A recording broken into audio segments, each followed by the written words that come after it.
এখানে দেয়া আছে on Celsius scale the temperature of body increases by 40 degree Celsius.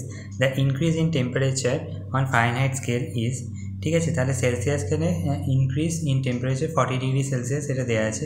তাহলে ফারেনহাইট সেলসিয়াসে সেই ইনক্রিজটা কত হবে? তাহলে দুটো স্কেলের মধ্যে রিলেশন আমরা কিভাবে বের করতে পারি?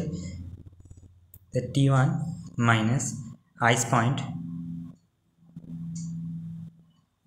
অফ স্কেল, এটাতে আমরা ইউজ করব Celsius scale divide by steam point of Celsius scale minus ice point of Celsius scale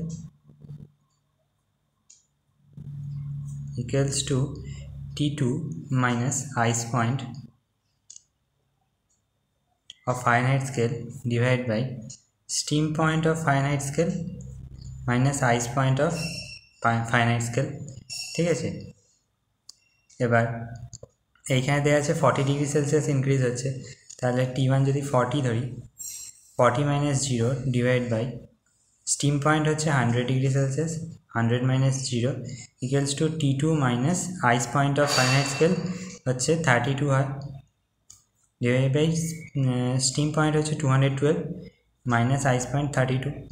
তাহলে আমরা এটা C/5 equals to F minus 32 divided by 9 এখান থেকে এটা বের করতে পারবো। মানে সেলসিয়াস স্কেলে যদি 100 ডিগ্রি সেলসিয়াস হয় সেটা ফারেনহাইট স্কেলে কত হবে? তাহলে এখান থেকে আমরা 212 আর এটা যদি 0 বসাই, মানে সি এর জায়গায় যদি আমরা 0 বসাই তাহলে এফ এর জায়গায় 32 আসছে, তাহলে সেরকমভাবে আমরা বের করতে পারি। তাহলে 40 divide by 100 equals to T2 minus 32 divide by এটা হচ্ছে 180, so 72 equals to T2 minus 32। এখান থেকে T2 ভ্যালু আসছে 104, তাহলে টেম্পারেচার হচ্ছে 104 ডিগ্রি ফারেনহাইট। তাহলে increase in temperature equals to 104 minus 32 equals to 72 degree আসছে। তাহলে এটা হবে কারেক্ট অ্যান্সার। Thank you.